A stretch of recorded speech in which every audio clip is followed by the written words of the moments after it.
नमस्कार। मैं डॉक्टर संतोष आपका स्वागत करता हूं आज के इस लाइव में।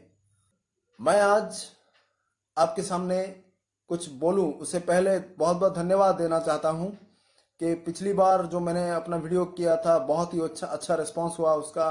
और उसके बाद दो तीन वीडियोस मैंने यूट्यूब में भी डाला। अपना जो चैनल है संतोष कुमार पहाड़ी, उसका भी अच्छा रिस्पांस आया। और मुझे बहुत सारे लोगों ने बहुत सारे सवालात पूछे मेरे व्हाट्सएप नंबर में आकर। मैंने उनका बहुत सारे जवाब भी दे दिया। और कुछ सवालात जो है वो आज मैं लेना चाहूँगा। सबसे इम्पोर्टेंट जो टॉपिक है, बहुत सारे लोगों ने मुझे पूछा था कि बच्चों के रिलेटेड बहुत सारी जो बीमारियां हैं उसके लिए कुछ होम्योपैथिक दवाई सजेस्ट करने को बहुत सारे लोगों ने मुझे कहा। तो मैं आज ये मेरा जो वीडियो है आज का लाइव है, मैं बात करूंगा उस बच्चों के रिलेटेड टॉपिक से। बहुत सारी जो बीमारियां हैं, देखिए दोस्तों, होम्योपैथी बेस्ट होती है सिम्टोमेटिकली। क्या खाना अच्छा लगता है, क्या नहीं अच्छा लगता है, ये होम्योपैथी का सिम्टोमेटिक ट्रीटमेंट है। एलोपैथिक की तरह नहीं है कि बीमारी अगर आपको बुखार हो तो बुखार कम करने के लिए दिया जाए, खांसी हो तो खांसी रोकने के लिए दिया जाए। होम्योपैथिक में ऐसा नहीं है। होम्योपैथिकली सिम्टोमेटिकली देखा जाता है कि कौन सी ऐसी आपके अंदर लक्षण है, बीमारी चाहे कोई भी हो, आपके अंदर ऐसा कौन सा लक्षण है उसको देख के एक पर्टिकुलर दवा का चयन किया जाता है। उसके अनुसार वो दवाई आपको पर्टिकुलर एक पावर में दी जाती है और उसके मुताबिक वो दवाई काम करती है आपके अंदर जाकर। बेसिकली आपके अंदर जो वाइटल शक्ति है, आपके अंदर जो वाइटल फोर्स है, जिसको हम रेजिस्टेंस पावर भी कहते हैं, उसको ये बढ़ाती है। और एक बार रेजिस्टेंस पावर आपका बढ़ गया तो बीमारी कोई भी हो वो ऑटोमेटिकली दूर जाती है। यही होम्योपैथी का फलसफा है। द फंडामेंटल चीज जो बोलते हैं यही होम्योपैथी है। तो पर्टिकुलर डिजीज के लिए कोई दवाई नहीं है, पूरे शरीर के लिए। एक बार आपका रेजिस्टेंस पावर, रेजिस्टिविटी पावर बढ़ जाए तो बीमारी कोई भी हो, एक सर्दी खांसी से शुरू होकर कैंसर तक हो, वो आपका दूर चला जाएगा। तो इसी के अंदर होम्योपैथिक हमारा मेडिसिन बेस्ट है। तो बच्चों के लिए भी, बच्चे कुछ कह नहीं पाते, उनका कुछ भी प्रॉब्लम हो, पेट दर्द हो, आंखों में दर्द हो, बुखार हो, कोई भी प्रॉब्लम हो बच्चों का, वो कह नहीं पाते। तो कुछ ऐसे लक्षण हैं, कुछ पर्टिकुलर ऐसे डिजीज है जिनके लिए कुछ खास दवाई है, मैं आपको आज बताना चाहूंगा। तीन चार जो बेसिक प्रॉब्लम है जो ज्यादा बच्चों में दिखाई देती है, उनके लिए उनका विषय में मैं चर्चा करूंगा। देखिए, सबसे ज्यादा दिखाई देती है बच्चों का जो अपने बेड वेटिंग कहते हैं। रात को सोते हैं, रात को या दिन हो कभी भी वो खाट पे सो जाते हैं, वो वहां पर पेशाब कर देते हैं अननोटिस हुए, सोते वक्त वो पेशाब कर देते हैं। इसमें बहुत बहुत सारे लोगों ने ये सवाल पूछा था मुझे। तो मैं आपको आज सजेस्ट करूंगा दो दवाई।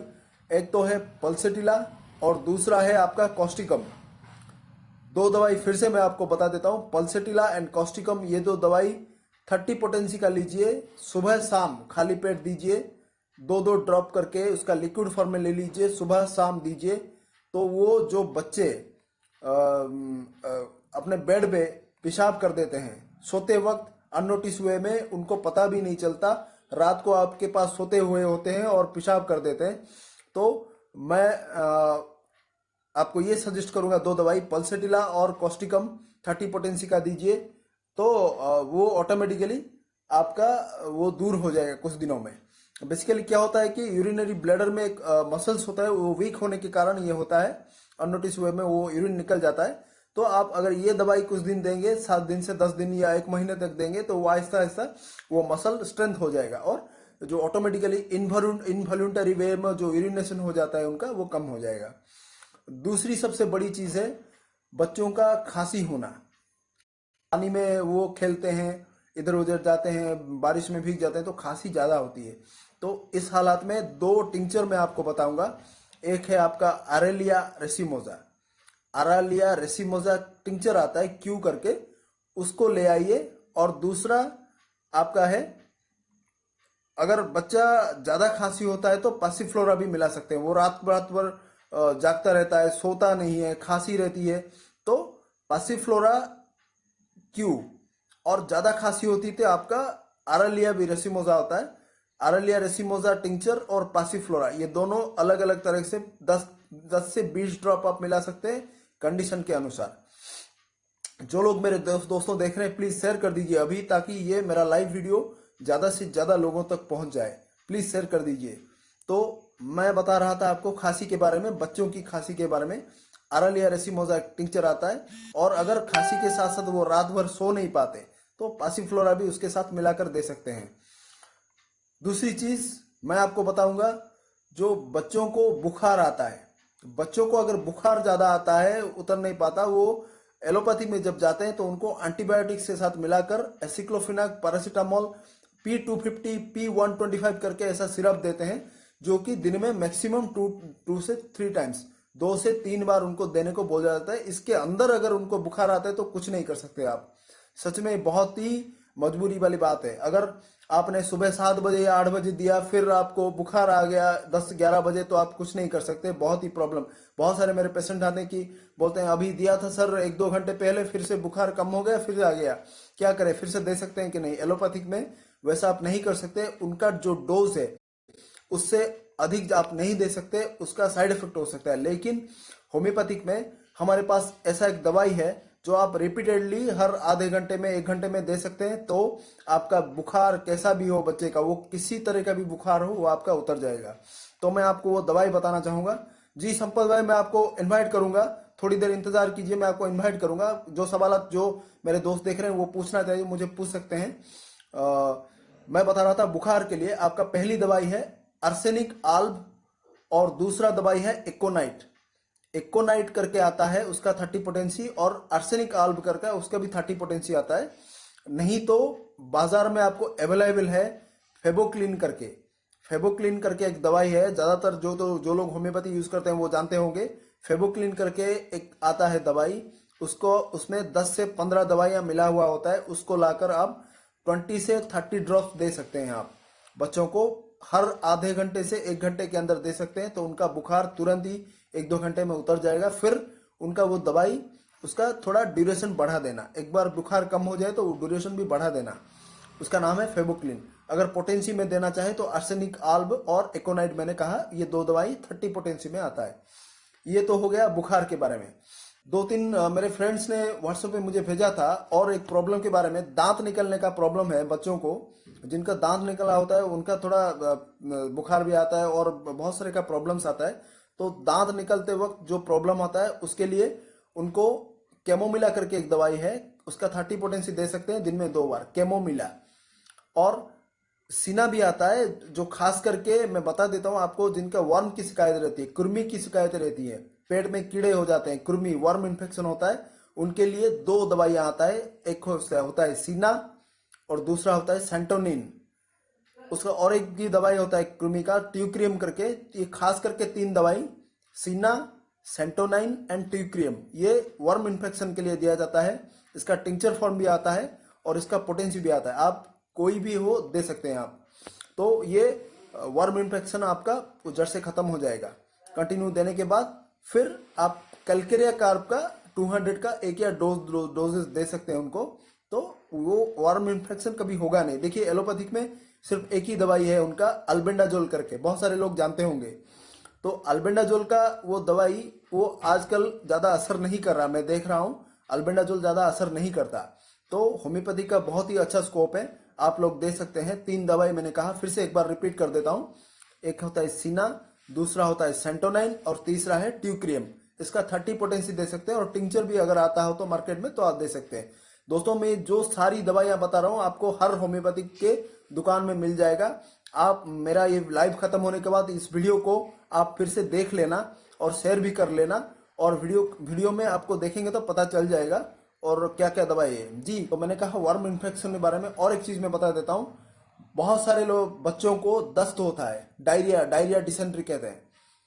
डायरिया डिसेंट्री में सबसे अहम दवाई है मैक्सोल, एलोस, सर्कोट्रिना। 2 दवाई आती है, एलोस, और दूसरा होता है आपका मैक्सोल डिसेंट्री अगर हो। तीसरा दवाई है आपका पोडोफाइलम। ज्यादा गैस फॉर्मेशन के साथ अगर बच्चा रोता है, उसके पेट में दर्द होता है, दस्त होता है, डायरिया होता है, तो खास करके 3 दवाई है, एलोस, पोडोफाइलम एंड मैक्सोल। ये 3 दवाइयां खास करके याद रखा आप। ये दवाई अगर पेट में दर्द हो तो दे सकते हैं, बिना पेट में दर्द हो तो आप एसिडफॉस और फेराट्रम अल्बम करके भी दे सकते हैं। पेट में जो डायरिया होता है तब पेट में मरोड़ होता है, पूरा खिंचाव होता है, बच्चा रोता है, ये बड़ों में भी देखा जाता है। तो इस हालात में आप मैरकॉर और मैरक्सोल करके दे सकते हैं। तो वो मरोड़, जो पेट में मरोड़ होता है, पेन होता है, बच्चा रोता है बहुत ही, वो कम हो जाएगा। आप मैरकॉर एंड मैरक्सोल करके उसका भी 30 पोटेंसी लेना, लिक्विड में लेना, सुबह शाम खाली पेट लेना। अगर बहुत ज़्यादा प्रॉब्लम है तो 1-1 घंटे में रिपीटेशन करके भी दे सकते हैं, वो जल्दी आपका आराम हो जाएगा दोस्तों। और एक दोस्त ने पूछा है, हाँ ग्रीन कलर का डायरिया होता है। ग्रीन कलर का जो डायरिया होता है वो जनरली देखा जाता है कि शुगर क्वांटिटी होता है उनका, उसके स्टूल में, बच्चों के स्टूल में शुगर क्वांटिटी अगर ज़्यादा होता है तो वो डायरिया ग्रीन कलर का होता है। तो उसके लिए वही 2 दवाई मैं बोलता हूँ, एक होता है कैमोमिला और दूसरा होता है आपका अर्जेंटम नाइट्रिकम करके 2 दवाई है। आपका शुगर लेवल अगर स्टूल में आता हो तो वो कम हो जाएगा। एक होता है कैमोमिला और दूसरा होता है आपका अर्जेंटम नाइट्रिकम। और 2 चीज़ इंपॉर्टेंट चीज़ है। पहली चीज़ है, मेरे यूट्यूब पे एक चैनल है हेल्थ केयर वाला, संतोष कुमार पाड़ी करके, उसमें मैं बहुत सारे वीडियोस ऐसे डाला है जो कि दवाइयों के साथ आप कभी भी वक्त हो वो देख लेना, सब्सक्राइब कर लेना। संतोष कुमार पाड़ी करके हेल्थ केयर चैनल मेरा यूट्यूब पे है, उसको भी सब्सक्राइब कर लेना। और फेसबुक पे मेरा एक पेज भी क्रिएट किया है, डॉक्टर संतोष कुमार करके, और श्री राम हेल्थ केयर करके एक पेज भी क्रिएट किया है, उसको भी लाइक करना मत भूलना। आपको इजीली कैसे होम्योपैथिक दवाइयों से आसान तरीके से बीमारियों का इलाज हो सके, मैं उसी कोशिश में लगा हूं। और जितना हो सके किसी भी बीमारियों से हो सके आप बहुत ही कम पैसों में कैसे उनका इलाज कर सके। देखिए हमारा जो हिंदुस्तान है बहुत ही गरीब लोगों का देश है, वहाँ पर लोगों को 2 वक्त की रोटी भी खाना नसीब नहीं होता, लेकिन जब वो बीमार पड़ते हैं और हॉस्पिटल में जाते हैं तो उनको हजार रुपयों की दवाई खर्च करनी पड़ती है, इधर उधर करके बहुत सारे टेस्ट वगैरह करने को बोला जाता है। तो वो उधार करके भी कैसे भी करके ये करने पर मजबूर हो जाते हैं, क्योंकि जिंदगी का सवाल होता है। तो मैं चाहता हूं दोस्तों आप मेरे इस वीडियो को बहुत ही फैला दीजिए, हर किसी को शेयर कर दीजिए, ताकि वो जो गरीब लोग हैं जिनको दवाई खरीदने का बहुत ही प्रॉब्लम है, बहुत ही वो खाने को नसीब भी नहीं होता, वो लोग कैसे दवाइयाँ खरीद सकते हैं, इतनी महंगी महंगी दवाइयाँ।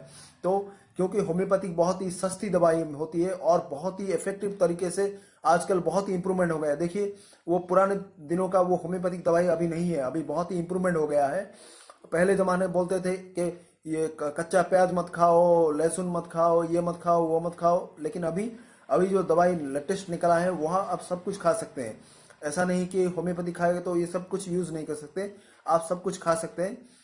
तो प्लीज जितना हो सके आप होम्योपैथी दवाइयाँ इस्तेमाल करने की कोशिश कीजिए, ताकि अनवांटेड रिएक्शन से दूर रहे और आपका जो अननोटिस वे में जो भी बीमारी है आपके अंदर। देखिए होम्योपैथी का जो दवाई है, एक दवाई बहुत सारे रोगों के लिए काम करता है। ये नहीं कि एलोपैथी की तरह आप सिर्फ बुखार के लिए लो तो बुखार ही कम होगा, और सर्दी के लिए लो तो सर्दी ही कम होगा, खांसी के लिए लो तो खांसी ही कम होगा। होम्योपैथी की जो दवाई है, एक दवाई आप अगर लेंगे तो बहुत सारे लोगों के लिए काम करता है। कोई भी दवाई हो, हर चीज हो, सर से लेकर पांव तक कुछ भी प्रॉब्लम हो वो असर करता ही करता है। तो मैं चाहता हूं, आग्रह करता हूं आप सबसे, प्लीज होम्योपैथी का सबसे ज्यादा इस्तेमाल कीजिए। और ये कि बहुत ही सस्ता है और बहुत ही असरदार दवाइयाँ मिलती हैं अभी। बहुत सारे मेरे भाई मेरे डॉक्टर्स देख रहे हैं। मैं ये नहीं कहता कि सिर्फ मुझे पूछिए, आप हर किसी होम्योपैथी डॉक्टर से पूछ सकते हैं। अपने नज़दीकी हिंदुस्तान में कोई मेरा दोस्त कहीं पर भी हो, होम्योपैथिक डॉक्टर से कंसल्ट कीजिए। बहुत सारे मेरे होम्योपैथी डॉक्टर्स दोस्त हैं, उनसे कंसल्ट कीजिए। अगर कुछ प्रॉब्लम हो तो मुझे व्हाट्सएप जरूर कीजिए, मैं आपको सहायता करूंगा। धन्यवाद दोस्तों, आज के इस शाम के लिए मेरे साथ देने के लिए। प्लीज शेयर कर दीजिए, एक बार फिर से बोलता हूं इस वीडियो को, ताकि बहुत सारे गरीब लोगों तक ये पहुंच जाए। देश सेवा जारी रहे, मेरा यही इच्छा है। और आप भी मेरे साथ जुड़ते रहिए तो मुझे बहुत ही खुशी होगी। जय भारत, जय हिंदुस्तान, जय हिंद, जय श्री राम।